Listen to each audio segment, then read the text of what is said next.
Miarabantsika rehetra indray ny tenako amin'ity androany ity tonga ny amin'ny fotoana andrenesana ny tenin'Andriamanitra tsika.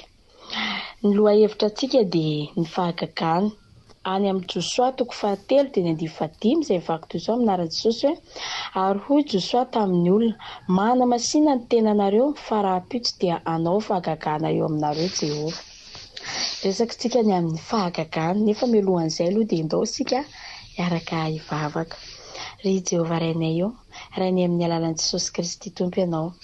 Saotranao izay ny amin'ity fotoana androany ity izay ahafahana indray handre ny teninao. Aoka ny hoeto ny fanatrehanao, hampianatra ny indray, hampafantatra ny indray ny amin'ny fahagaganao. Torotoroy fonay mba ho tany lonaka tsara ny rin'ny teninao. Misaotra ray eo, aleloia, amen. Eny ary tenin'Andriamanitra izay nivakiana teo hoe tao amin'ny Josoa: mana-masina ozy ny tenanareo fa rahampitso dia hanao fahagagana eo aminareo Jehovah. Ny fahagagan'i Jehovah dia mila anao, mila antsika manamaso tena, izay vao misy fahagagana eo. Hoe ny zanak'Israely dia ho anisany tena hoe tian'Andriamanitra, efa diso fantatrao izany. Dia manao fahagagana amin'ireo foana Andriamanitra, fa zareo mihodina. Tsy miraharaha foana izany na manao zavatra aminy ary Andriamanitra, dia mihodina amin'Andriamanitra foana ry zareo.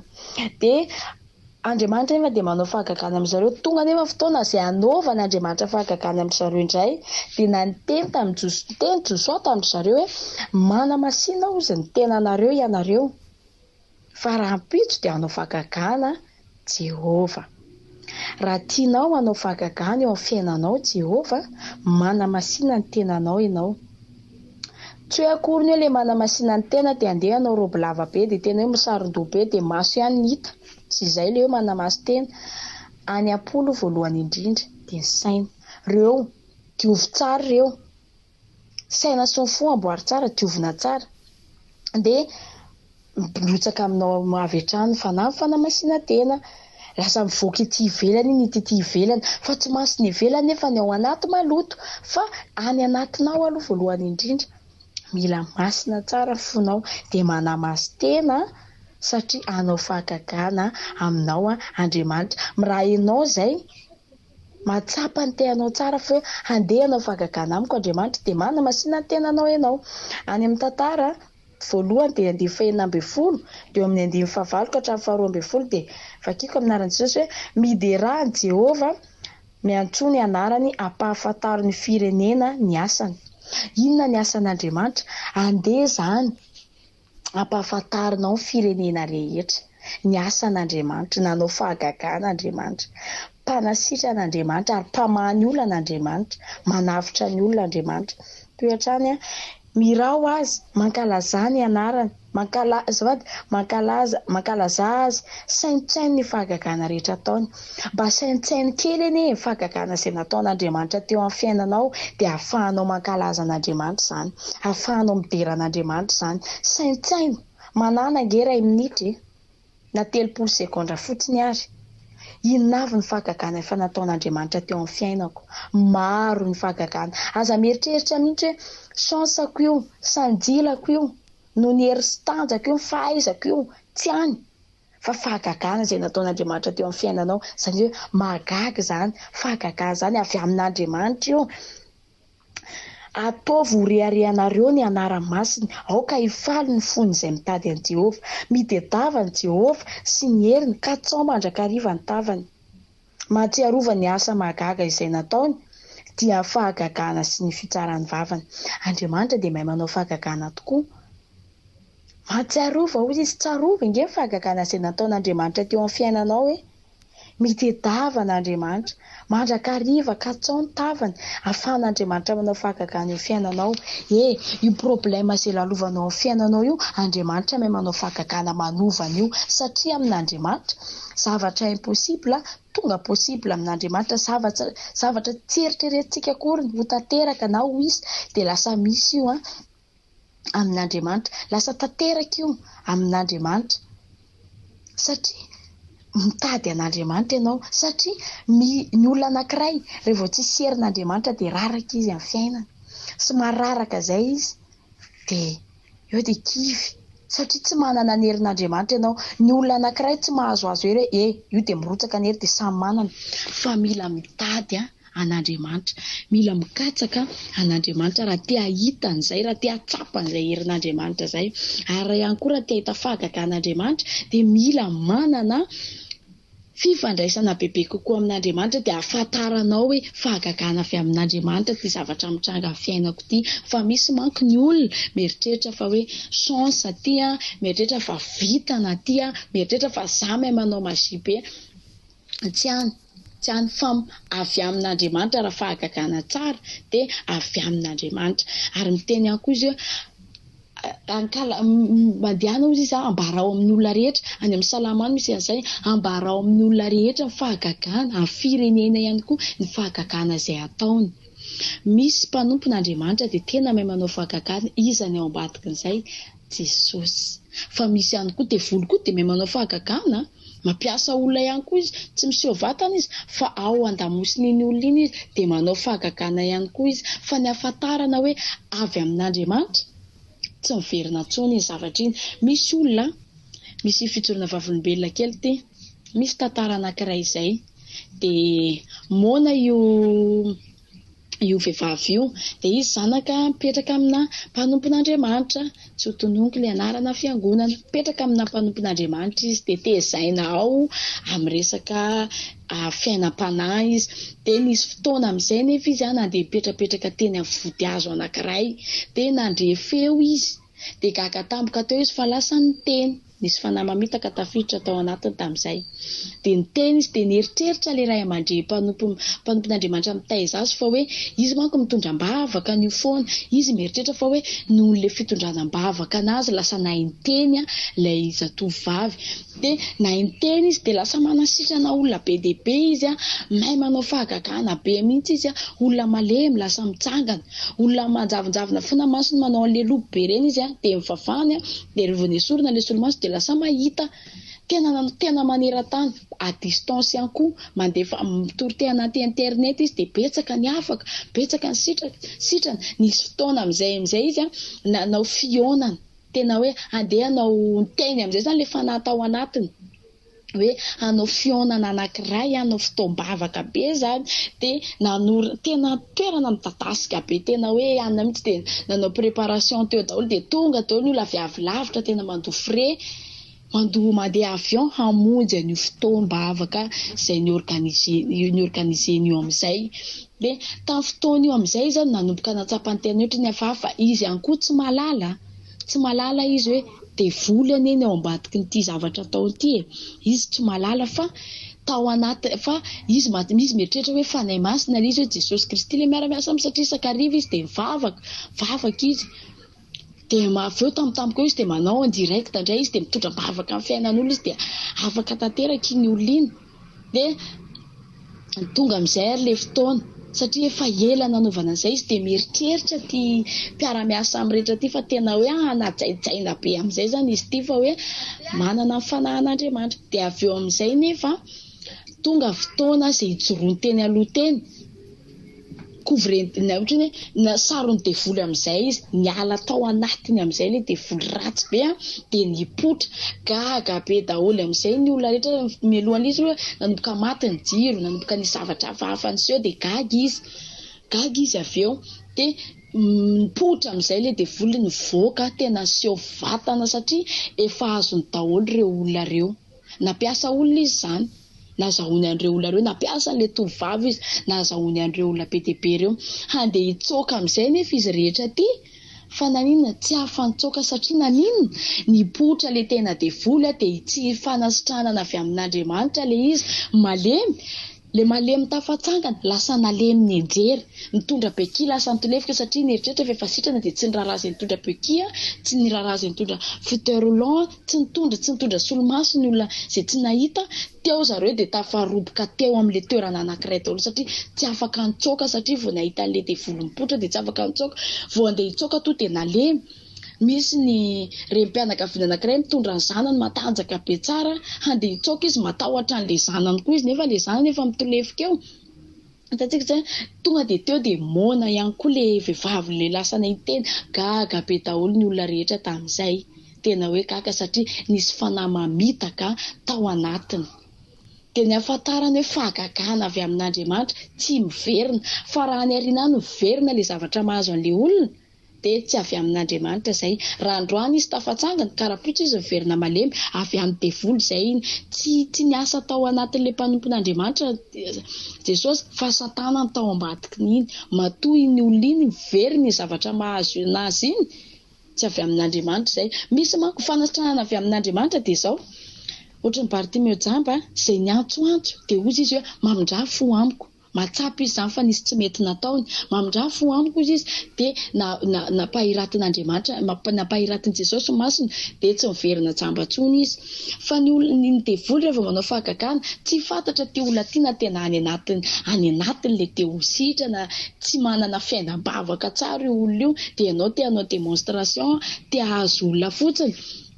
Olona hitanao tsy mifantoka amin'ny fivavahana tsy manery dia atsoinao dia tafatsangana iny olona iny dia ozy ny olona mba fahagagana koa izay dia avy eo nefa iny olona iny tsy miverina mivavaka eo intsony dia miverina marary indray izy, miverina malemy indray izy. Izay ny hoe tsy avy amin'Andriamanitra. Fa raha avy amin'Andriamanitra iny tonga eo amin'ny fanatrehan'Andriamanitra foana iny olona iny ary tsy miverina amin'intsony satria nanaovan'Andriamanitra fahagagana ny fiainany. Ny fahagagana koa tsy voatery iny tena hita vola ray gony be, ray sakosy be dia tafidavitra tamin'ny fiainana.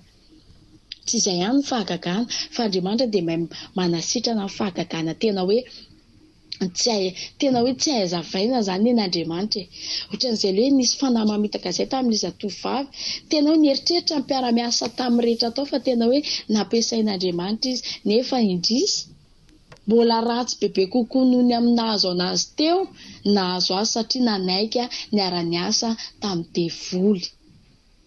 Satria nisy fanahy mamitaka tao anatiny tao, dia avy eo ilay iray aman-dreny nitaiza azy vonoiny ilay devoly indray avy eo. Satria nanamasina ilay devoly foana ka dia avy eo potehany devoly indray avy eo. Potika hatramin'ilay toerana mpivavahandry zareo satria nanino mandreva devoly mandrava izay ny devoly tsy tonga raha tsy andringana sy andrava izy dia manapotika, tsy mirarahanao izany izy hoe tsikasaianao nge kampinamany, tsy miraraha izany devoly. Fa nanaika ianao niara-niasa tamin'ny fa fotoana ianao tratrany, tsy nieritreritra izany izy hoe ty olona ty ka nankatony teniko hoe ty olona ty ka nanao an'izao hoe tsy ohatr'izay Andriamanitra. Fa Andriamanitra rehefa te hiasa eo aminao tsy manao an'izany izy, fa rehefa omeny ianao iny dia omeny Andriamanitra anao tsy misy tampony, fa ny devoly misy tampony. Raha nomeny harena ianao ka raha harena avy amin'ny devoly, nandeha namonjy dadarabe ianao mitady harena, mitady tambiny amin'iny izy, zanakao faralahy ozy izy na zanakao tsy fonao anankiray, nisy mpinamana lehilahy anankiroa dia samy mandeha ilay mitady ilay manao vato, manao kany kariera, dia sendra nandalo tendrombohitra zareo nare feo ilay anankiray miantso ny anarany dia hoe ianao ve izany misy olona miantso izany? Dia hoe izaho tsy maheno an'izany, ato mihitsy izany olona miantso izany izy, donc jereko sao dia misy olona mila vonjy amiko izy. Dia ndao arozy izy ilay anankiray satria mpinamana. Nitsofoka tao zareo dia nisy zavatra niraraka teny amin'ny tanany, dia mercure ilay izy. Mercure manko ohatran'ny raha io, dia rehefa ny ahafantarany hoe mercure tsy manaraka, tena izany hoe raha zao rehefa mikasika amin'ny tanao dia misy diany eo, fa mercure ohatran'ny hoe mandalo fotsiny izany izy, tsy manamando ny tananao, tsy manamando rehefa mikasika anao. Dia gaga izy, dia nefa io lehilahy le natsapa anazy io efa ela izy ny te hanan-karena, dia niteny taminazy ilay devoly hoe tianao ianao ve ozy te hanan-karena? Dia hoe ie, vonoy arozy izy io namanao io, dia tsy nety izy tamin'izay. Ozy izy dia ahoana ozy izy, fa raha hoe tapa-kevitra ny hanan-karena miaraka aminy io dia zanaky ny zareo ny atao sorona, dia tsy nety mihitsy ilay anankiray, tena tsy nety, dia lasa aloha zareo nody, dia miverina rery tany ilay lehilahy. Dia ozy izy hoe ozy ilay devoly tamina manantso anazy hoe ny zanakao faralahy omeo dia nanaika izy, dia nanan-karena tokory zareo. Dia ilay vadiny tsy nalala hoe izay no nataony, fa gaga izy fa nanomboka le mihetsika le mitsinjitra reny, ny fanitona reny zanaky ny zareo dia mona. de gaga le mamany de rehefa kaiky ho faty amin'izay nefa de niteny le tantarain'le vadiny anazy zany zavatra nataony fomba nazahoandry zareo harena de tena nalahelo le vadiny hoe noho ny fitiavanao harena de nomenao ny zanakao, tsy tia ny zanakao anao fa tia harena. De lasa fahavalony le namany satria hoe ampamonona anazy de izy tsy tapa-kevitra monana io de ozy fotsiny le devoly mantsy anazy hoe tsy mahazo kasikasika an'io namanao tsy anao fa fahavalonao io, fahavalony taranakao. Hitantsika hoe zay ny devoly zay, mila tambiny izy raha te hanan-karena, raha te hanan-karena anao de mila tambiny izy ary tena mafy, le tena mafy aminao ny alainy aminao Eritrereto hoe zanakao atao sorony hanananao harena nefa harena tsy mitoetra mandrakizay eo aminao, mbola ho faty ianao, mbola ho faty avy eo de aniza ary ty harenanao hareny ty, nefa iny harena iny de ritra nitsaboana an'ity zanany ty. Ndraindray ke le ray aman-dreny tany aloha tany ndraindray tena misy erreur be nataony de manaranaka aty amin'le taranaka avy eo, misy mizaka an'le vokany nataony avy eo. Fa Andriamanitra be famindrampo, mbola mamindra fo amintsika foana izy. Ndraindray olona tsy manatsiny lasa mizaka noho ny fitiavan-tena sasany, noho ny fitiavam-bola sasany, fitiavany harena sasany de mizaka n'iny ny anankiray. Miandrandra fahagagana be tampotampoka hoe manan-karena be atao trano aho mihinan-kanina tsy mivoaka fa misy vola tonga foana eo. Zay ny hazakazany hafa amin'izao. Nefa raha tena avy amin'Andriamanitra io harena io tsy mitady tambiny aminao Andriamanitra, fantian'Andriamanitra fotsiny de ianao le manompo azy foana. Fa tsy hoe nahazo tomobile ianao de andeha tsy hivavaka rehefa weekend, andeha tsy hanao ny asan'Andriamanitra fa tonga fotoana de andeha hitsangatsanga zay sy ny ankonako amin'ity 4x4 amin'ity tomobile. Andeha hitsangatsangana miaraka amin'ny ankonako lahady hariva. Sabotsy tokony hanaovana asan'Andriamanitra hitoriana filazaon-tsara de mandehandelo, mandeha manao vakansa aloha isaky ny weekend, mahita toerana hoe ny apeh vetivety vitadiny ray io manko de manao an'izay, tonga de adino Andriamanitra voamenandry. Zay mahatonga an'Andriamanitra ndraindray tsy manome harena n'olona anankiray na tsy manome fitahiana tonga de ho an'iny olona anankiray satria fantatra Andriamanitra ny toe-tsaintsika eny e. Tsika mieritreritra hoe za raha omen'Andriamanitra harena io, za tsy manadino an'Andriamanitra zany za raha omen'Andriamanitra tomobila entiko hanompo an'Andriamanitra iny, za raha omen'Andriamanitra za omen'Andriamanitra telefony zany anaovako asan'Andriamanitra io. Be resaka be amin'ny voaloha, ataon'Andriamanitra tonga eo aminao amin'izay io de aiza, tsapain'Andriamanitra amin'iny ianao de aiza, da avy eo ianao tsy hita intsony nefa avy eo. Fantatr'Andriamanitra ny ao anatin'izay, tsika raha mbola tsy miteny akory ny atsika de efa fantany hoe ty zanako ty raha omeko an'izao tsy hivadika amiko, fa ity iray ity indray raha omeko an'izao de mivadika amiko. Fa nini no omen'Andriamanitra anao de manompo an'Andriamanitra foana. Fa tsy hoe nahazo an'ity de andeha miala, tsy fantatro intsony izay ianao Jesosy Mieritreritra tena fahagagana be iny nataon'Andriamanitra tamiko iny. Zao alelo andeha aloha za hanao an'izao, za manao an'izany, za manao an'izany fa tsy mety zany, raty zany. Rehefa nomen'Andriamanitra tomobile ianao, manokany ianao fotoana tsy tokony hanomponao an'Andriamanitra mandeha mitondra ny vady aman-janakao mandehandeha, fa tsy fotoana hanompoana an'Andriamanitra mihitsy ny andehandehanana, tsy mety izay zavatra anankiray izay.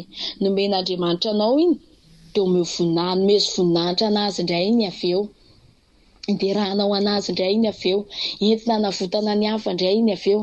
Misy olona te handeha hivavaka fa tsy afaka mandeha de ampianao izy, entinao amin'ny tomobilanao izy, andao ary tsy miavinavina. Misy manko ny olona vao manana tomobile zay na ifatsonao ary izy mododiny mitapy ianao na tomobilany eo, ohatriny hoe tsy fantany zany ianao. Nefa olona de mpinamana be de tena niara-ninana manta sy masaka de tsy raharahiana tsotro zao rehefa litafy ianao, aza manao an'izany.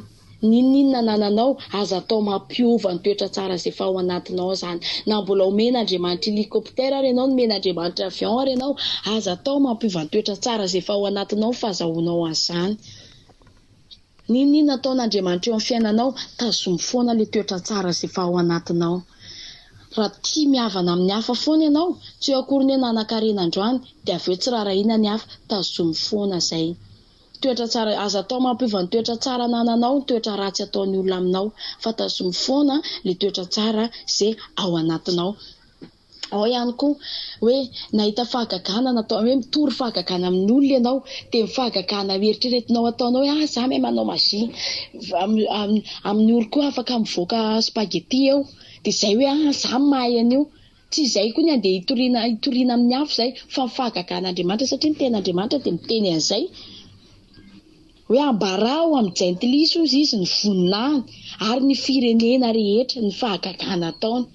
Ny fahagagan'Andriamanitra koa entinao hitoriana amin'ny hafa sy ny firenena rehetra na mpino na tsy mpino fa tsy misy manko ny olona rehefa tafaresaka izay dia fiaina ny tantarainy eo vatiko mahay manao an'izao za mahay manao an'izao za nge mahay manao fahagagana za ny mahay manao an'izao zay fa don atao anatiko mihitsy reny don atao anatiko mihitsy tsy any fa matoy ianao misy zavatra ao anatinao Andriamanitra nametraka an'iny ianao tsy ololom-pony ianao fa olon'Andriamanitra ianao ka izay zavatra ao anatinao aza mieritreritra ianao hoe ianao za mahavita an'ity fozy ianao hoe fanay masina miaraka amiko foana matoa mahavita an'ity zavatra anankiray ity aza mieritreritra mihitsy hoe zany danger be zany ka tena enjana be raha anao an'izao fa Jesosy miara-miasa aminao foana izay zany ataovy anaty lohanao tsy mahavita zavatra raha tsy Jesosy miaraka amiko tsy mahavita ninina raha tsy Jesosy miaraka amiko ka izay aza mirehare hoe za mahay manao fahagagana fa io fahagagana izay ao anatinao io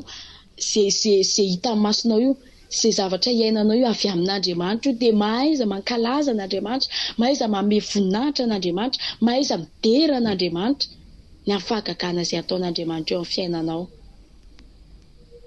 Mino fa na hery ianao tao anatin'izay ary nandray ihany koa ianao na fantatra ny tokony ataonao ianao tao anatin'izay dia ndao ry sika hiaraka hivavaka.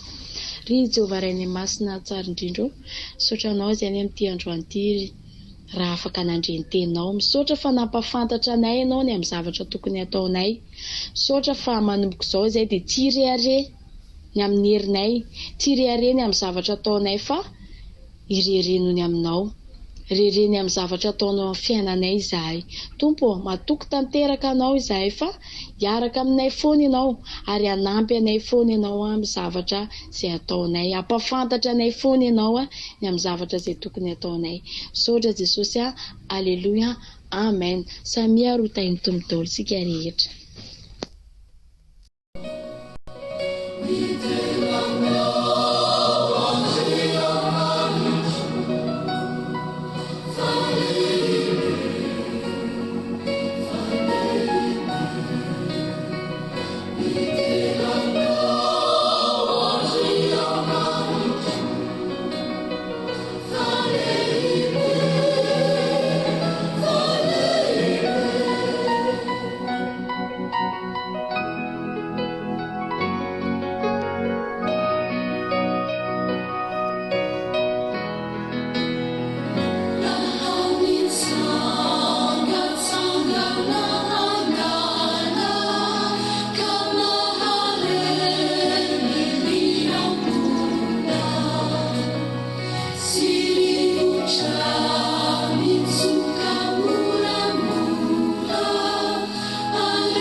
Thank you.